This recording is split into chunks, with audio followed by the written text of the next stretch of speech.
everybody, I'm Lucy Keith-Diagne calling you today directly from Senegal. It's very hot and humid here, and I'm really excited to be talking to you today on Facebook Live for the Marine Conservation Action Fund. I'm the director of the African Aquatic Conservation Fund, and I primarily study African manatees. I've been studying them since 2006, and today I'm just going to tell you a bit about them and about some of the threats that they are challenged with.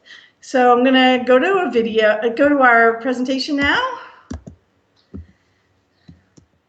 So just to give you guys a little bit of background, for those of you who don't know, there actually are 4 living members of the order Sirenia, and most people are familiar with the West Indian manatee, which is the one that lives in Florida and the Caribbean and some parts of Central and South America.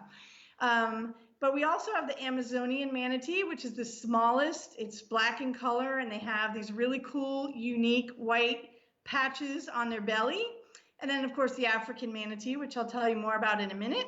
The dugong, which is a cousin, they have a tail more like a dolphin, and they live only in marine systems. They don't live in fresh water at all.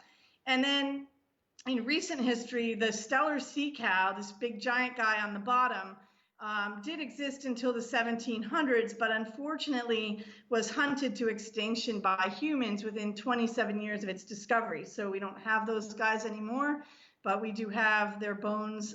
We know, they lived in recent history. So just some real basic facts about manatees. For those of you who don't know much about manatees, they are mammals. They have hair like we do, although they're really small. Hairs, and you can see that picture of the baby manatee with the hairs all across its body.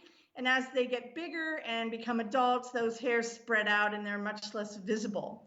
They breathe air like you and I. They aren't a fish. They have to come to the surface to breathe.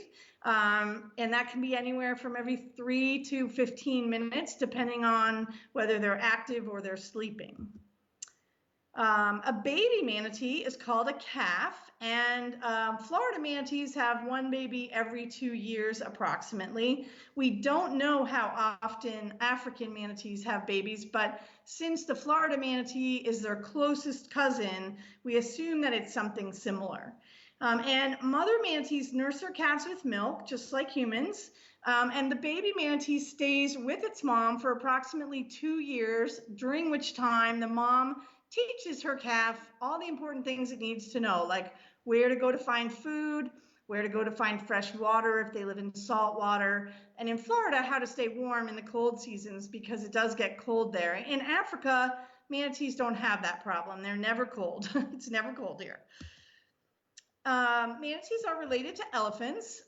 They also have grasping lips, like you can see in the picture on the left, and they can grasp their food off the bottom using their lips, just like elephants use their trunks.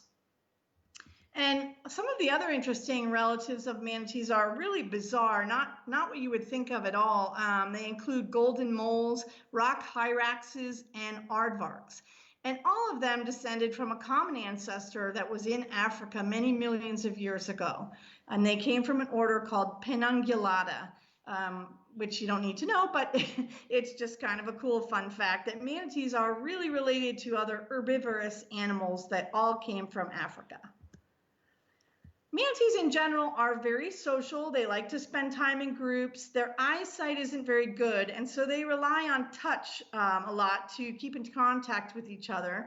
And they do make a variety of chirps and squeaks. But their lips are extremely sensitive, and they have very tactile hairs on there, so they can touch each other. They often greet each other by touching, and that's how they keep in touch. So talking about where manatees live, they live in tropical and subtropical regions all around the globe. And you can see Africa there in the middle. And we have the distinction in Africa of being the only continent that has both manatees and dugongs.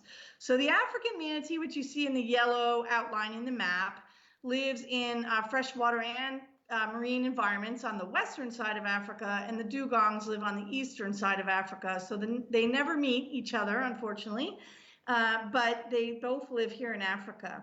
And some of the other species, the Amazonian manatee is 100% freshwater. They don't go out into saltwater environments. And the West Indian manatee, which is actually split into the two blue colors you see there, there's subspecies, meaning the main species is split into two different ones that are not full species, but subspecies. The one in Florida and the one that lives in the Caribbean, Central, and South America. And those guys are marine but need fresh water to drink and can go in fresh water, but primarily live in saltier water environments. So the African manatee is kind of this nice combination of the Amazonian manatee and the West Indian. It lives in many, many freshwater environments in Africa, primarily freshwater, and a little bit on the coast.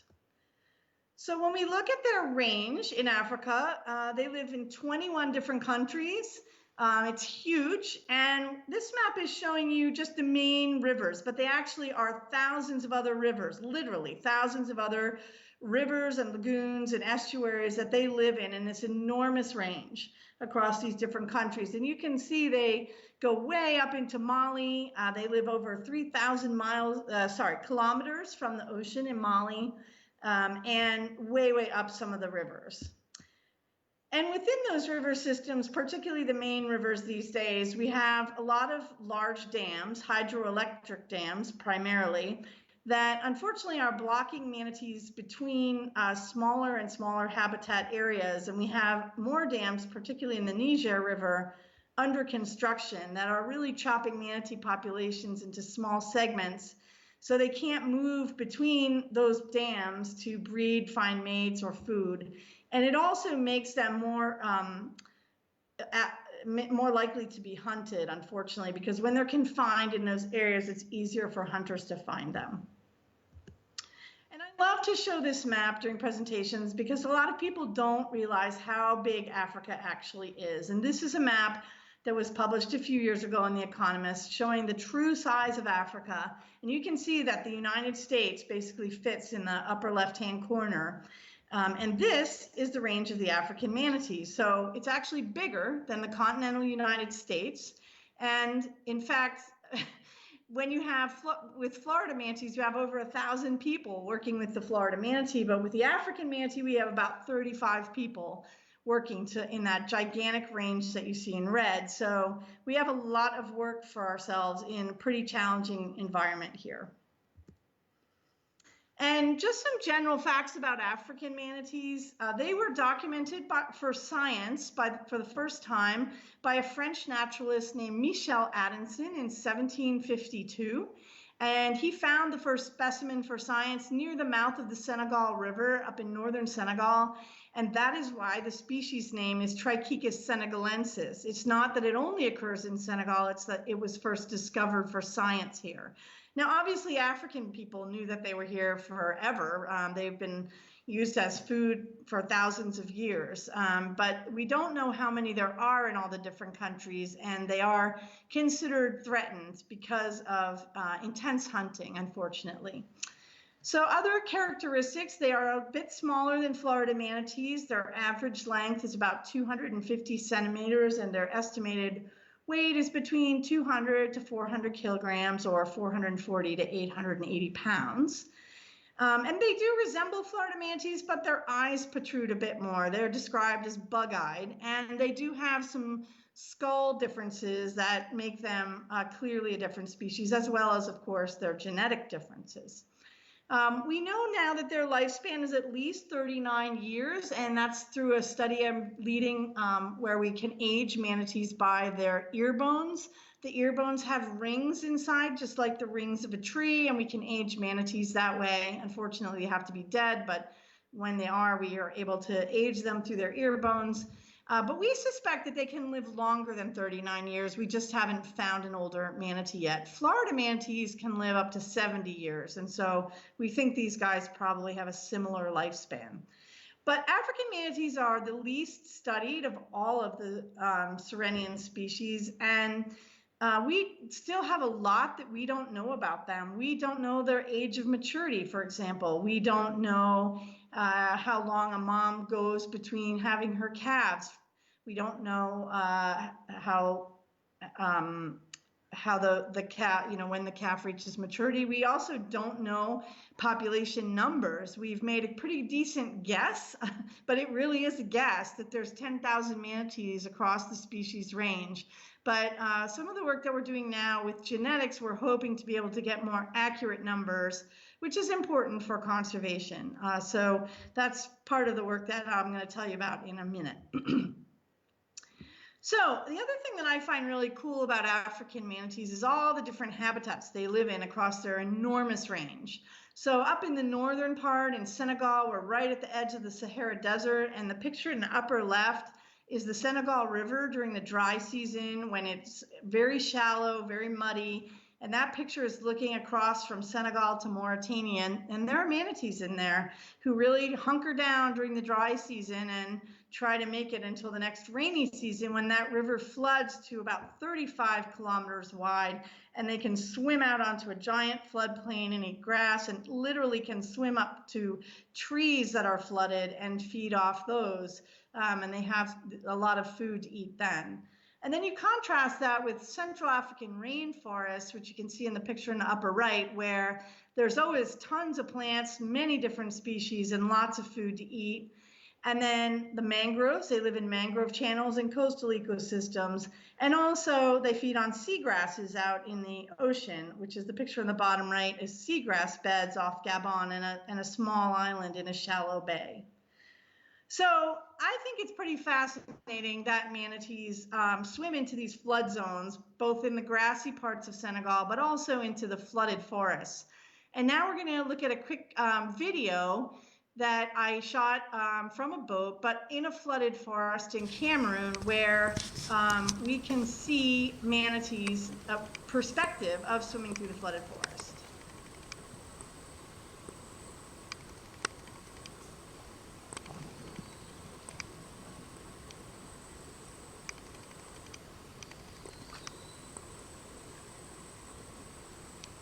And I think this is a cool perspective. It is above water. Obviously, the manatees are in the water, but we are looking at what they see when they swim from a river into the forest. And another thing that's kind of interesting is that they eat fruits that elephants eat during the dry season in the same places where elephants are eating in the forest.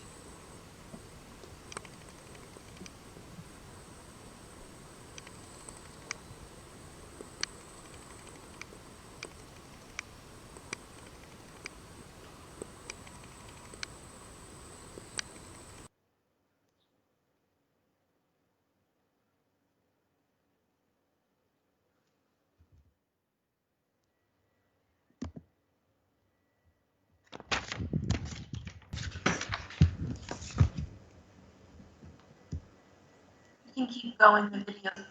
Okay, so now we're going to talk about some of the threats that manatees face. Unfortunately, the African manatee is very heavily hunted in a lot of places where it lives, and that's a bummer, but it is reality.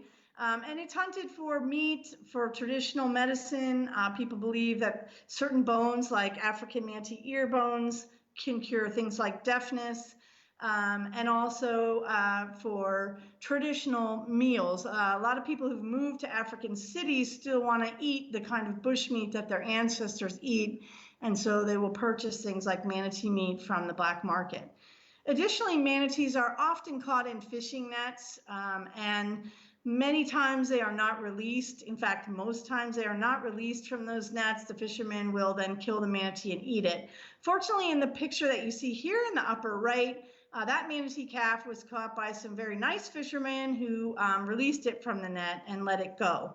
So it's a threat that we're working with fishermen to make them try to understand that manatees are an important part of the environment and they need to release them when they're caught in nets.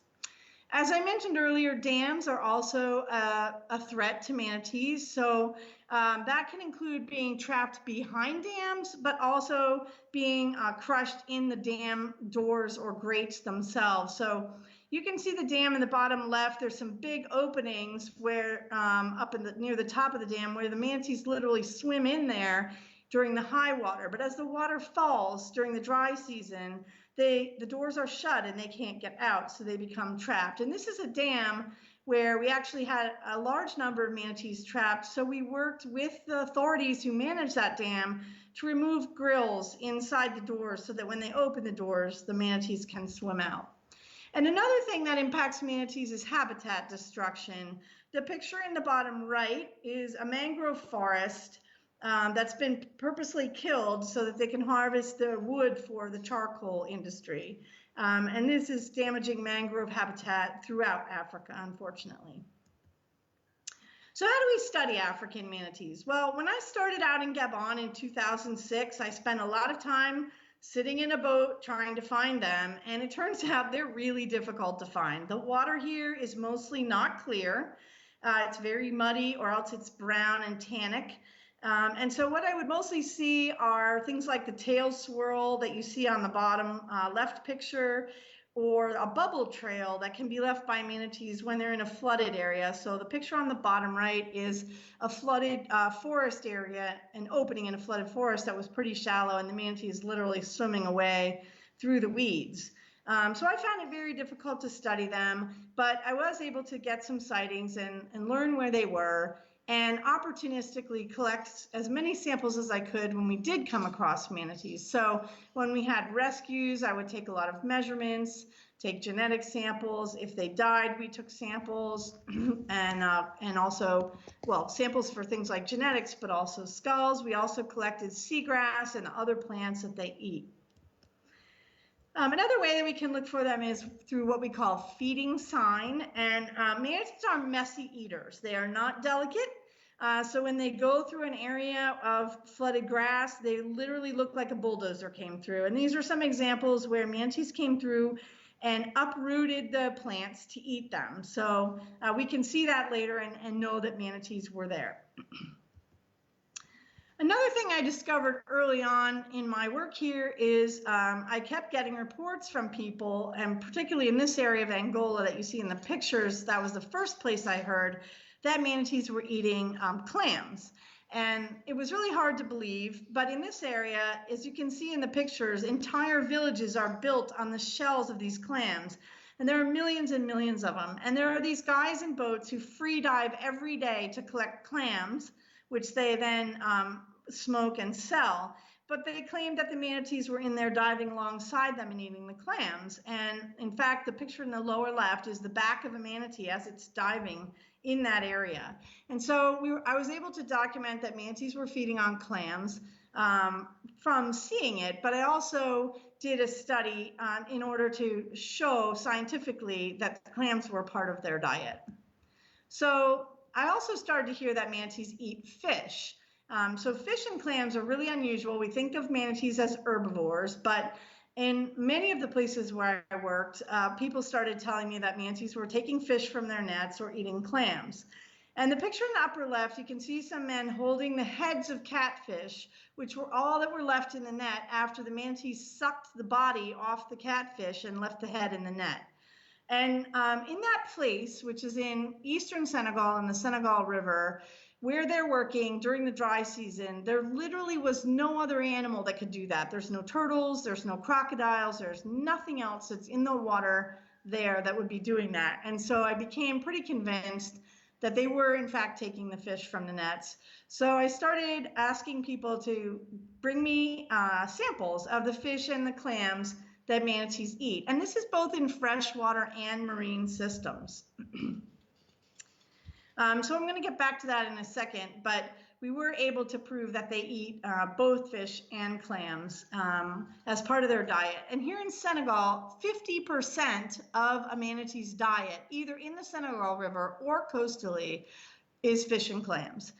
So that means that they're what we call an omnivore. They're not herbivores, they are omnivores, meaning they have a varied diet that includes plants and animals. And that's pretty different from the rest of the manatees. And then for the genetics work that we did, we take samples from manatees that are either, as I said, dead or alive. The picture of the manatee tail on the upper left, we've snipped a small piece of tissue from the manatee's tail for genetics. It's a little bit like getting your ear pierced. It's very quick. It doesn't hurt them. And we disinfect the tails so that they don't get infected. But that little piece of tissue is extremely valuable to us to learn about the different populations. Recently, working with other collaborators, we've started using both poop samples, like you see in the bottom left, and also water samples. We can get manatee DNA from both of those things as well, which is great because we never have to actually touch a manatee in order to get their genetics. And so one thing I want to point out about that poop picture, I'm sorry, it's a poop picture, it's kind of ugly, but one important other thing I want to point out is that you can notice that there's a plastic bag sticking out of that. And we find plastic in about 30% of our manatee poop samples that we collect for genetics, which is very disturbing because plastic is very bad for manatees. If they get it stuck in their system, it could eventually kill them if they eat too much plastic or if it gets stuck in the wrong way in their intestines. And so we do worry about that, but I guess we're happy when we see that they've pooped it out, but it's not very great that they're eating the plastic. So once we have those tissue samples, I work in the lab with many collaborators to extract the DNA and then learn something about the populations. So this is what we've learned so far. And I'm gonna just, I know it's a bunch of colored circles on a map, but two important things jump out here. So if you look on the upper left, you have some green circles, and the larger green circle that is encircling Senegal, the Gambia, Guinea-Bissau, and Guinea is a single population. It's a very large population, mostly on the coast. And within that population, you have a smaller separate one in the Senegal River. So Senegal River manatees have been separated from the coast for a very long time, on the order of over 1 million years. They've been in the Senegal River. And that makes sense because honestly, between the Senegal River and the next freshwater system that they could access, it's over 300 kilometers to the south. So they got into the Senegal River somehow a long time ago. Life was good there in the fresh water, and they never went back out to the coast. And now they can't go because of a dam. But luckily for them, they have plenty of habitat in the Senegal River. It looks small on this map, but actually that length of Senegal River where the manatees live is longer than the length of the state of Florida. So it's a very big place, and they have lots of habitat. So then moving over to the very large blue circle, that is another population. That's the central and we call it the Central African population. And it encompasses many, many countries. And then within that, the Niger River is also a separate population. And again, manatees went into the Niger River a very long time ago and stayed, and now are separated into different areas of that river by dams. So they're not going to be able to leave. And even if they wanted to leave, manatees don't generally move more than a couple hundred kilometers within their home ranges. So if they're thousands of miles up the river now, they wouldn't travel back to the ocean anyway. So once we get more samples from more countries, we're hoping to refine these populations even more. But right now we know that we have at least 4. And you can see the red line in the middle between Sierra Leone and Liberia that says the current north-south population boundary. And there's a reason for that. One, all of the genetic models that we did with our data show a distinct separation there between the green populations and the blue populations. So we may eventually be able to say that we have a subspecies, but we're not quite there yet. Second reason is that when I was collecting my samples in the past, we had the Ebola outbreak in Sierra Leone and Guinea and Liberia, and I was unable to go to those places to collect samples. So once we finally get there and get samples, we'll have a better understanding of where the real boundary is between these different populations. Another part of our work here is rescuing manatees that are either injured or orphaned. And most of our rescues are actually orphan manatees where either mom has disappeared or unfortunately the mom was killed by a hunter, and also manatees that are bycaught in nets.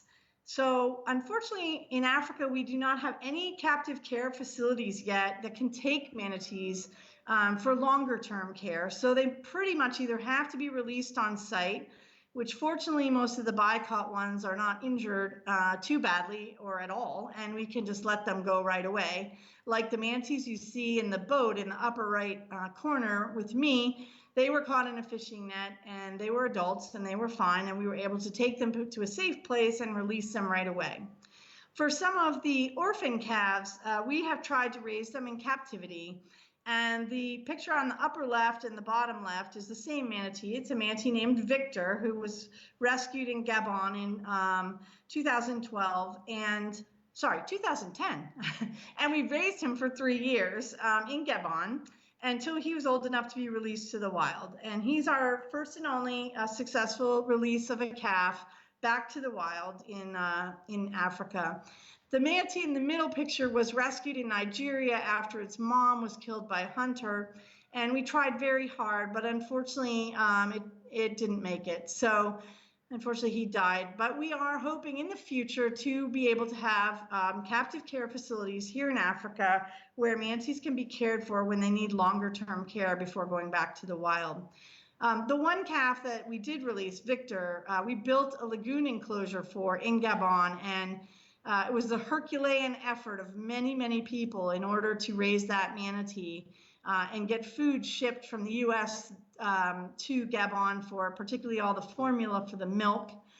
It can't just drink cow's milk. We had to have a special formula and vitamins, and there was a lot of work and a lot of people involved to raise that manatee in captivity.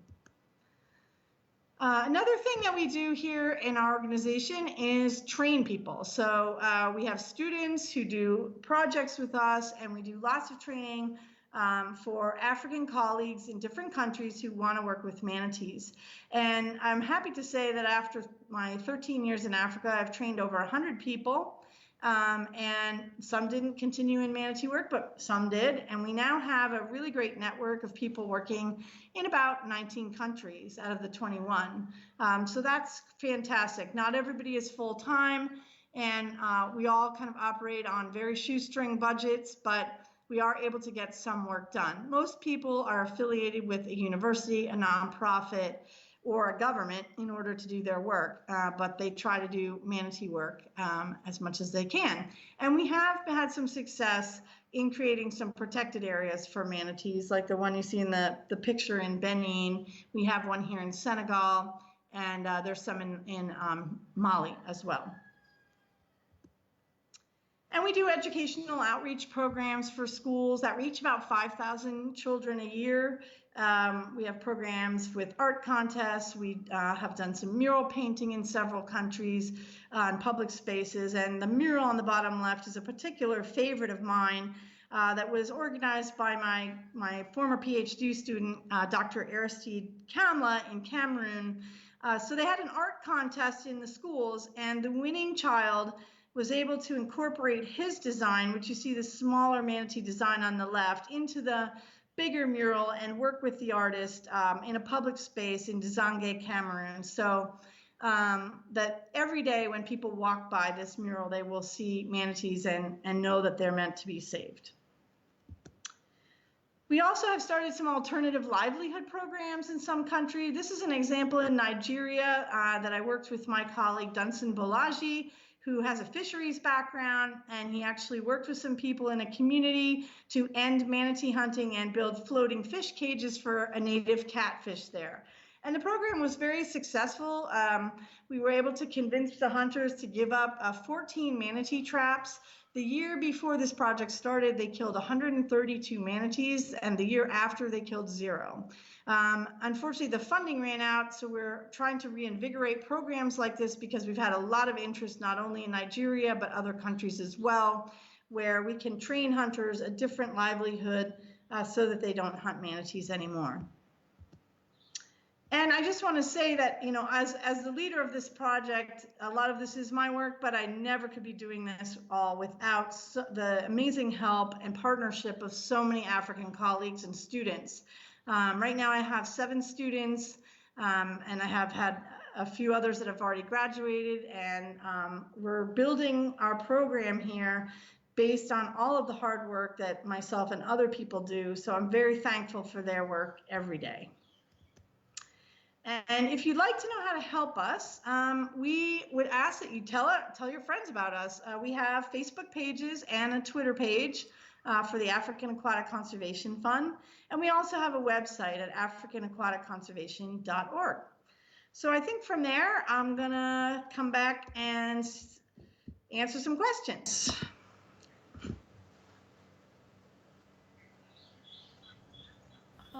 Oh, right. So hopefully we'll get a few more in. But we have one from I'm going to butcher his name, so I'm not going to try. Are there any aquariums in the world that house African manatees? Oh, that's a good question. Yes, there are. In Asia, in China, Korea, South Korea, Taiwan, and Thailand, and where else? Yeah, so there are a bunch of aquariums that have African manatees in Asia. We are actually, I'm working with a colleague from Puerto Rico who's trying to create a consortium of Asian aquaria so that we can work with them, because they have captive animals that would be really interesting to study for a lot of the behavioral things that we'd like to know about manatees.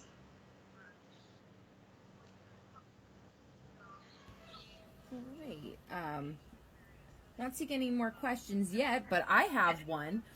Sure. So Victor, your rescued manatee calf, do you do any kind of tracking with him to try and use him to study his species at all? So we tried to track Victor, but it was very complicated where he lived. He lived in an extremely remote part of Gabon where the nearest village was 45 minutes away, and we trained some people in the national park there, but they were moved from that park to a different park. And I'm not really sure why, but I suspect that they were afraid that if Victor failed, they didn't want it to look bad for them. So unfortunately, we tried, but we have no data on Victor after his release. We just hope he's out there happy and healthy swimming around in the lagoon. I will say that other wild manatees did come up at least once or twice to the edge of his lagoon enclosure while we were raising him. And so we hope that he was socializing with those wild manatees and that he found manatees to join. I hope so too. I know. Elizabeth asks, do you have a favorite story from the field? Oh gosh, I have so many favorites. I think most of my favorites revolve around all the great people that I work with out in the field. You know, I'm really fortunate to have amazing colleagues in so many countries who are so dedicated, and I'm very proud of them all because, you know, they work in such challenging circumstances. But oh gosh, a favorite story. I mean, I guess my absolute favorite moments would be when we've successfully rescued and released manatees. There's nothing like the joy of seeing them go back to the wild and giving them a second chance and hoping that they're, you know, going to be okay. Great. Beth asks, are you able to identify individual manatees? Do they have scars like Florida manatees? Very rarely. We are not at this point doing any of that kind of work. The places where we work are so big that it would be really rare for us to encounter a manatee. But I will say that for the ones that we've rescued and we take that little genetic notch out of their tail, that is a mark that we can tell if we ever catch that manatee again. And it did happen. We rescued manatees from behind that dam I showed you. And the following year, a manatee was trapped in a lake not far from there after the waters receded, and it had the tail notch, and we figured out which one it was. So we know it was an animal that was previously rescued by us. But in terms of the scars and marks, fortunately, there are not many manatees with watercraft scars here yet. Watercraft is probably an emerging threat. We know that there have been a few manatees killed by boats, but not many, thankfully. And we don't see too many scars and marks other than the little tiny nicks and notches that they can get in their tail just from normal life. So we really don't have many ways to identify individuals at this point. Great. Kaleem asked, is the elephant the manatee's closest relative? The dugong is the manatee's closest relative, but elephants are fairly close on their tree of ancestors. The elephant is one of their closest living relatives. We can say that for sure. Yep. All right. And I think a good final question from Michelle is, while you're out in the field, do you conduct research and or conservation outreach for other species? We do sometimes. So my husband is a turtle biologist. He's an African turtle biologist who works with both freshwater and sea turtles and tortoises, so all African turtles. And we combine forces a lot. So when I go to the Senegal River, he joins me and we look for freshwater turtles and manatees. There's some pretty rare turtle species out there. And obviously when I'm in the ocean environment, he's working with sea turtles. And I am also helping an initiative of his to stop some illegal sea turtle killing here. And we partner with other people who are interested. For example, I've recently received emails from someone interested in seahorses in Senegal. I have a colleague interested in seagrasses. And so we try as best we can to partner with other groups. And I should say that our own organization has a program. It's called the Senegal Stranding Network, and we document all stranded cetacean sea turtles and any other marine mammals and other seabirds and animals of interest. So, for example, we found a big mola fish dead on the beach one day. So we document things like that when we're out in the field doing that as well. And we have a new partner in our organization who's studying whales and dolphins in East Africa, primarily in Madagascar. So we do actually have quite a few species that we work with, not just manatees.